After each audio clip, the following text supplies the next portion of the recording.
नमस्कार दोस्तों, आप सभी का जो है ज्ञान तिलक आईएएस एकेडमी में स्वागत है। और यह नाम जो है ज्ञान तिलक, यह माता जी के नाम से आप लोगों के सब पर समर्पित है, जिसमें आप लोग को जो है मैं खुद रूपेश वर्मा आप लोग को जो है भारतीय संविधान और राज्य व्यवस्था और जो है जियोग्राफी जो है भारत का और विश्व का जो है इसमें पूरा सिलेबस के हिसाब से जो है इसका अध्ययन करेंगे। ठीक है। और इसमें जो है हम देख लेते हैं कि चाहे वो वनडे एग्ज़ाम हो, चाहे एसएससी हो, ठीक है भैया। और इसमें मतलब कोई भी एग्ज़ाम हो, लेखपाल हो गया, सीटेट हो गया, टेट हो गया, इत्यादि परीक्षाओं के लिए जो है यह महत्वपूर्ण वीडियो होगा।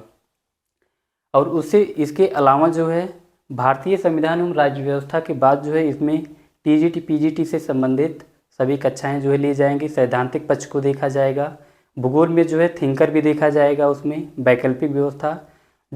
ठीक है भैया। तो हम यहाँ से जो है एक कोटेशन की बात शुरू करते हैं जो स्टूडेंट को समर्पित है, खुद के द्वारा बनाया गया है कि थकना नहीं, थमना नहीं, रुकना नहीं, झुकना नहीं, आगे ही बढ़ते जाना है, क्योंकि पतझड़ के बाद बसंत ऋतु आना है। ठीक भैया। तो अब हम स्टार्ट करते हैं भारतीय संविधान के जो है भाग 1 अनुच्छेद 1 से 4 तक, और जो है संघ और उसके राज्य क्षेत्र के बारे में। ठीक।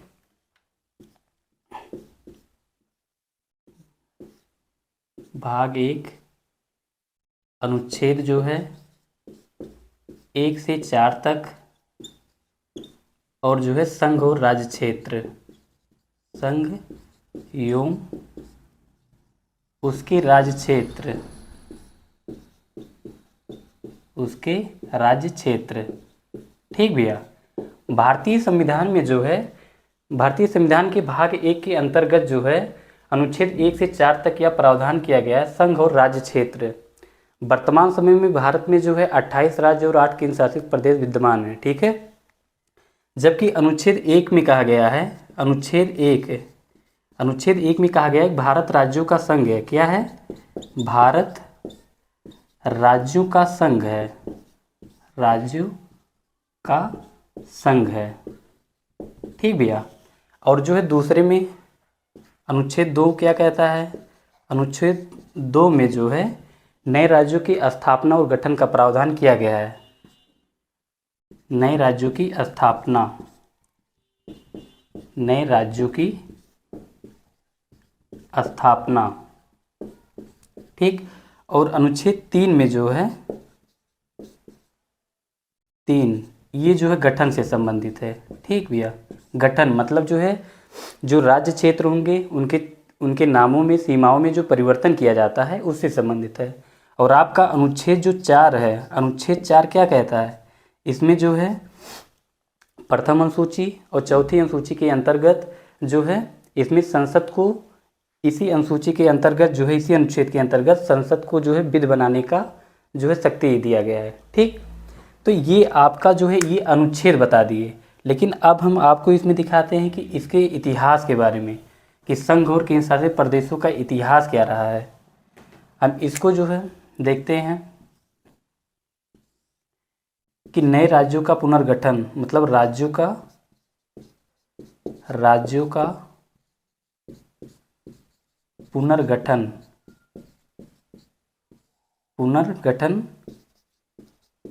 कैसे हुआ। ठीक भैया। और दूसरा इसमें देखते हैं कि राज्यों का गठन कैसे होता है। राज्यों का गठन कैसे होता है, कैसे होता है। ठीक। अब इसमें हम देखते हैं सबसे पहले राज्यों का पुनर्गठन कैसे हुआ। ठीक भैया। इसके अगर हम ऐतिहासिक पृष्ठभूमि को देखते हैं कि जो आज के वर्तमान समय में आपके चाहे जम्मू कश्मीर हो गया, हिमाचल प्रदेश हो गया, उत्तराखंड हो गया, पंजाब, हरियाणा, दिल्ली, ये सब जो राज्य हैं, ठीक है, तो इनका गठन कैसे हुआ है, इनका इतिहास क्या रहा है। ठीक है। तो इसमें हम पहला इसमें स्टेप देखते हैं स्टेप वाइज कि अंग्रेजों के शासनकाल से ही जो है भारत में भाषा के आधार पर राज्यों के पुनर्गठन की मांग उठ रही थी। किसके काल से? अंग्रेजों के शासनकाल से, अंग्रेजी शासनकाल। ठीक भैया। और जब भाषा के आधार पर जो है राज्यों के पुनर्गठन की मांग उठ रही थी, तो इसी के उपलक्ष्य में अंग्रेज सरकार द्वारा जो है 1912 ईस्वी में जो है 3 राज्यों का गठन कर दिया गया। किसके आधार पर? भाषाई के आधार पर। इसमें आपका जो है असम था, असम, बिहार, उड़ीसा का गठन कर दिया गया। जब इसका गठन कर दिया गया, लेकिन जब 1947 के बाद जो है, ठीक है भैया, जब भारत जो है स्वतंत्र हो गया, तो स्वतंत्रता के बाद जो है आंदोलन, जो भाषा के आधार पर राज्यों के पुनर्गठन की मांग उठ रही थी, उसके आंदोलन में तेजी आ गई। ठीक भैया, तेजी आ गई तो भारत सरकार के द्वारा कौन सा निर्णय लिया गया कि भारत सरकार के द्वारा 1948 ईस्वी में धर कमीशन, क्या धर कमीशन, ठीक भैया, धर कमीशन आयोग का गठन किया गया। धर कमीशन आयोग का गठन किया गया। और इस आयोग ने अपनी सिफारिश में कहा कि भाषाई के आधार पर राज्यों का पुनर्गठन ठीक नहीं है, अपितु जो है इसका आधार क्या होना चाहिए? देश की एकता, अखंडता और प्रशासनिक सुविधा होनी चाहिए।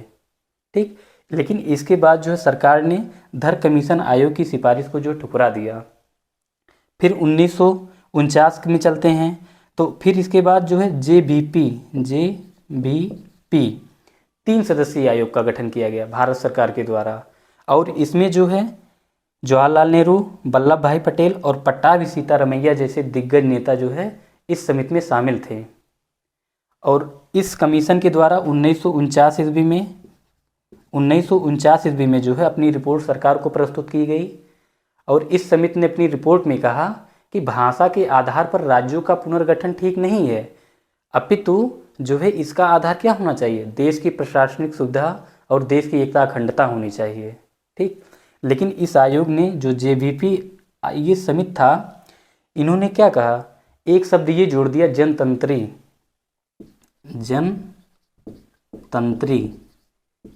ये जनतंत्री का क्या तात्पर्य है? इन्होंने कहा कि भारत एक लोकतांत्रिक देश है, एक जनतांत्रिक देश है, ठीक है। इनकी भावना को ध्यान में रखते हुए हमें भाषा के आधार पर राज्यों का पुनर्गठन कर देना चाहिए। इस प्रकार JBP समिति ने, जो 3 सदस्यीय आयोग था, इसमें जो है क्या कर दिया गया कि एक तरीके से असमंजस की भावना को उत्पन्न कर दिया गया, लीपापोती कर दी इसमें। ठीक, लेकिन इसके बाद आपका है कि जो है तेलुगु भाषी क्षेत्र के नेता थे एक रामल्लू, जिनका नाम था, क्या नाम था? तेलुगु भाषी क्षेत्र के नेता जो थे, जिनका नाम रामल्लू था, रामल्लू।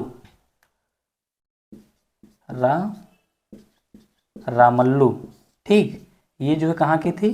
तेलुगु भाषी क्षेत्र के थे। और ये भूख हड़ताल किए थे और 56 दिनों के बाद जो है इनकी मृत्यु हो जाती है। जब इनकी मृत्यु हो जाती है तो फिर क्या होता है कि जो आंदोलन होता है वो नियंत्रण से बाहर हो जाता है। तब जो है पंडित जवाहरलाल नेहरू के द्वारा जो है इस आंदोलन को नियंत्रित करने हेतु 1 अक्टूबर 1953 ईस्वी को भाषा के आधार पर गठित होने वाला पहला राज्य जो था वो आंध्र प्रदेश था। ठीक भैया, इसमें जो है कौन सा राज्य था? आंध्र प्रदेश था। 1 अक्टूबर 1953 ईस्वी को, ठीक, आंध्र प्रदेश।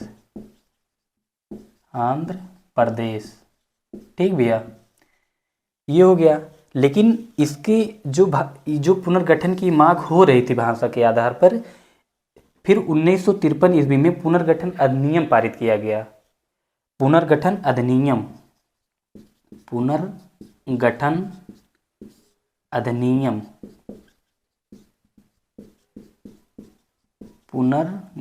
अधिनियम पारित किया गया।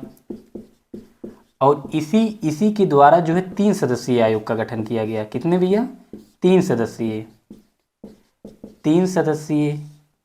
और इसमें जो है 3 सदस्यों में जो इसके मुख्य अध्यक्ष थे, ये कौन थे? फजल अली, इनका नाम था फजल अली। मुख्य कौन थे? फजल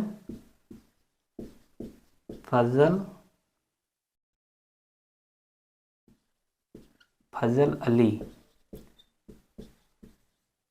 अली थे। और अन्य में जो आपके थे, इसमें जो है के.एम. पडिक्कर, हृदयनाथ कुजरू थे। पडिक्कर और हृदयनाथ कुजरू जो है इस जो 3 सदस्यीय का निर्माण किया गया था, इसके ये सदस्य थे। ठीक, लेकिन इस आयोग को, जो 3 सदस्यीय आयोग था, इसे फजल अली आयोग के नाम से भी जाना जाता है। किस नाम से?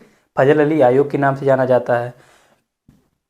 1953 ईस्वी में जो है इस आयोग ने अपनी रिपोर्ट को प्रस्तुत की, और अपनी रिपोर्ट में इन्होंने कहा कि जो है भाषा के आधार पर राज्यों का पुनर्गठन ठीक नहीं है। इन्होंने भी वही चीज़ बातें रखी कि इसका आधार जो है देश की एकता, अखंडता और प्रशासनिक सुविधा होनी चाहिए। ठीक है, लेकिन इन्होंने क्या संशोधन की बात की? इन्होंने कहा कि जो भारतीय राज्य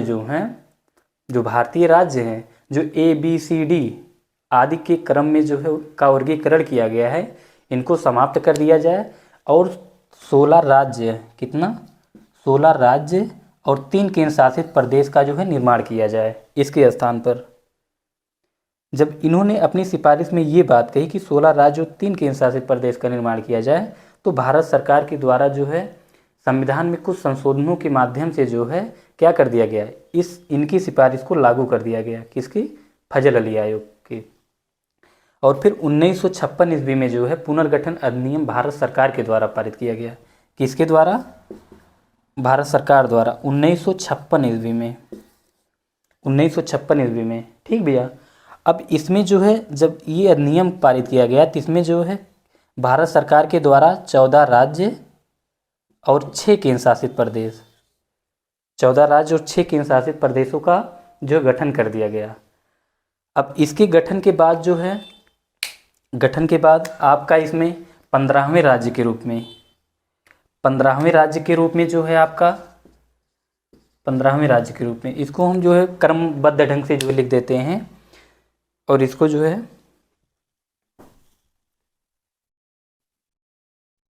फजल अली आयोग, जैसे 15वें राज्य के रूप में, इसमें आपका 15वें राज्य के रूप में जो है पहला क्या था? गुजरात था। गुजरात 15वें राज्य के रूप में, इसका जो गठन किया गया ये 1960 ईस्वी में जो है गुजरात का गठन किया गया। ठीक, और गुजरात के बाद जो है नागालैंड का गठन जो है 1963 ईस्वी में। कब? 1963 ईस्वी में किया गया। फिर आपका आ जाता है हरियाणा।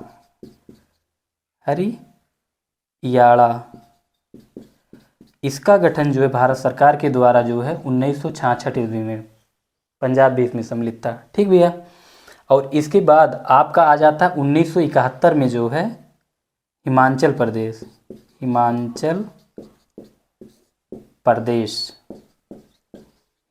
प्रदेश का गठन भारत सरकार के द्वारा 1971 ईस्वी में किया गया, जबकि 1974 ईस्वी में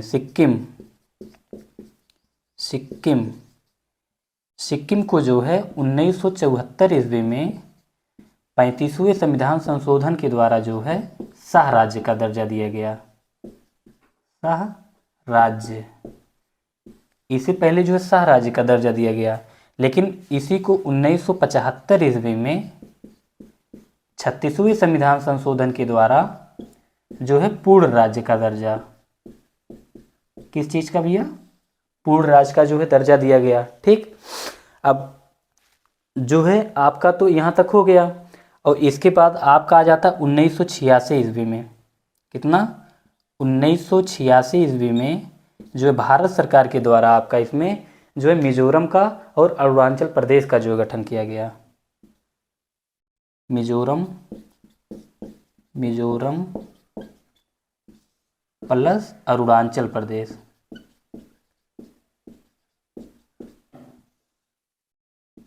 ठीक, अरुणाचल प्रदेश, ठीक भैया, का गठन किया गया। और 1987 ईस्वी में जो है गोवा का गठन किया गया। किसका? गोवा का गठन किया गया। और इसके बाद आपका आ जाता है इसमें जो है सन 2000 ईस्वी में, जिसमें 1615, ठीक है। तो इसमें आपका सन 2000 में किसका, 2000 में आपका यहाँ पर जो है, जैसे इसमें आपका छत्तीसगढ़ शामिल है, उड़ीसा शामिल है, उड़ीसा नहीं, छत्तीसगढ़, झारखंड, छत्तीसगढ़ हो गया, उत्तराखंड हो गया, उत्तराखंड, और फिर झारखंड, झारखंड, ठीक भैया। तो ये चीज़ जो है आपका 1915, ठीक, नवंबर, ये चीज़ सन 2000 में जो है छत्तीसगढ़, उत्तराखंड, झारखंड का जो है भारत सरकार के द्वारा गठन किया गया। जबकि सन 2014 में जो है भारत सरकार के द्वारा आंध्र प्रदेश से अलग करके तेलंगाना राज्य का गठन किया गया, ठीक भैया। 29वें राज्य के रूप में जो है इसका गठन किया गया था। तो ये जो है आपका क्या हुआ, ये आपका जो है राज्यों का गठन कैसे हुआ है, मतलब जो है आपने राज्यों के पुनर्गठन से संबंधित इतिहास को देखा। लेकिन अगर हम देखते हैं कि राज्यों का गठन कैसे होता है, गठन जैसे राज्यों के गठन की प्रक्रिया और उसके राज्य में, क्षेत्र में और जो नामों में परिवर्तन किया जाता है, इसकी प्रक्रियाएं एक समान होती हैं। अब इसमें जो है एक समान का तात्पर्य क्या है, इसको हम आपको स्पष्टता बता देते हैं कि जो है कि इसमें नए राज्यों का गठन कैसे हुआ, गठन, ठीक, गठन कैसे हुआ, कैसे हुआ, अनुच्छेद 3, ठीक भैया, अनुच्छेद 3। तो इसमें हम क्या बताएंगे, जैसे आप एक एग्जाम्पल के तौर पर देख लीजिए, उत्तर प्रदेश की योगी सरकार जी द्वारा जो है, जैसे प्रयागराज का जो है, जैसे पहले इसका नाम क्या था, इलाहाबाद था, अब इसका नाम परिवर्तित करके जो है प्रयागराज कर दिया गया। और जो है फैजाबाद का नाम पहले क्या था, फैजाबाद था, अब वर्तमान समय में इसका नाम क्या कर दिया गया, अयोध्या कर दिया गया, ठीक। सेम उसी प्रकार इस सरकार ने जो है, सरकार के द्वारा जो राज्यों के किसी नाम में, किसी सीमा में, किसी क्षेत्र में जो भी परिवर्तन किया जाता है, वो संविधान के अनुच्छेद जो है 3 के अंतर्गत किया जाता है। अब राज्य सरकार के द्वारा अर्थात योगी सरकार जी के द्वारा जो है कैसे किया गया, इसको हम बताते हैं।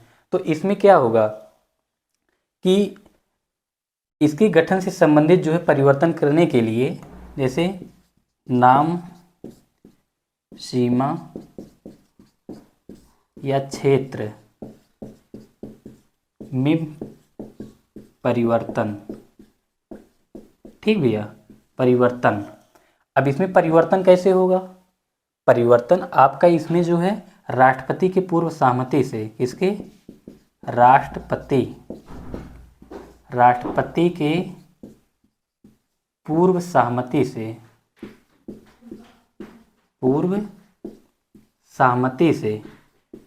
राष्ट्रपति की पूर्व सहमति से जो है संसद के किसी भी सदन द्वारा, चाहे वो मान लीजिए केंद्र स्तर पे हो, राज्य स्तर पर होगा तो उसमें विधानसभा, विधान परिषद होगी।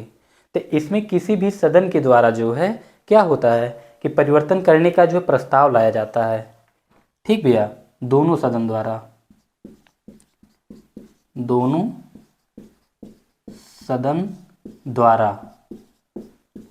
द्वारा कहने का मतलब किसी एक सदन द्वारा, दोनों में से कोई एक ला सकता है, ठीक है। अब किसी सदन द्वारा लाया जाएगा, लेकिन जो है जब किसी भी सदन के द्वारा प्रस्ताव लाया जाता है, ठीक है भैया, प्रस्ताव लाया जाता है, तो प्रस्ताव लाने से पहले जो राष्ट्रपति होता है, जैसे वर्तमान समय में राष्ट्रपति द्रौपदी मुर्मू हैं, और जो है राज्य सरकार ऐसे कुछ कार्य को जो है अंजाम देना चाहती है, तो फिर इसमें क्या करेंगे, राष्ट्रपति जो द्रौपदी मुर्मू जी हैं, वो पहले जो प्रभावित होने वाले क्षेत्र है उसकी औपचारिकताओं को देखेंगे, ठीक है, कि इस अगर नाम में, उसके सीमा में कुछ भी परिवर्तन होता है, कि उस क्षेत्र में कौन सी समस्या उत्पन्न होगी और वहाँ से जो है लोग कितना प्रभावित होंगे, कितना नहीं होंगे। एक बार उसकी जो है वो क्या करते हैं, औपचारिकता को पूरा करते हुए जो है उसकी जानकारी को उपलब्ध कराते हैं, ठीक। और लेकिन हाँ, अगर राज्य सरकार के द्वारा जो है कोई भी राज्य के नामों में, सीमाओं, क्षेत्रों में परिवर्तन किया जाता है और ये लोग विरोध करते हैं, मान लीजिए ये लोग विरोध कर रहे हैं, किसी राज्य में कोई चीज़ परिवर्तन हो रहा है, तो इसका प्रभाव राष्ट्रपति पर कोई नहीं पड़ता है। ठीक, तो ये चीज़ हो गया। तो किसी एक सदन के द्वारा ला लिया जाता है और राष्ट्रपति द्वारा जो है उसके औपचारिकताओं को पूरा कर लिया जाता है, और पूरा करने के बाद जो है दोनों सदनों के द्वारा साधारण बहुमत से, साधारण बहुमत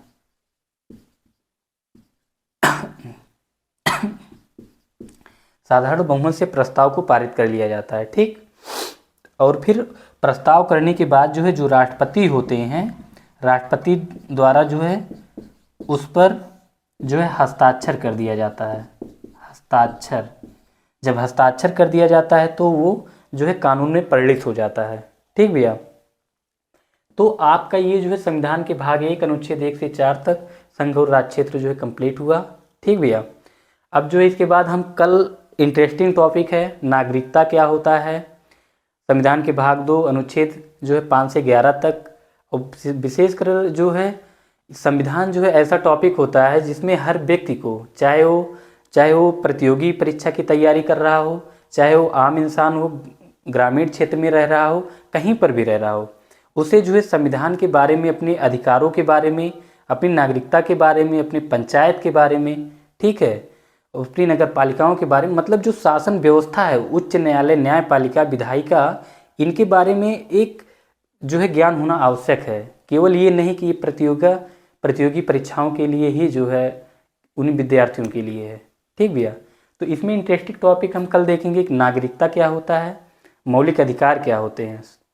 ठीक, धन्यवाद भैया।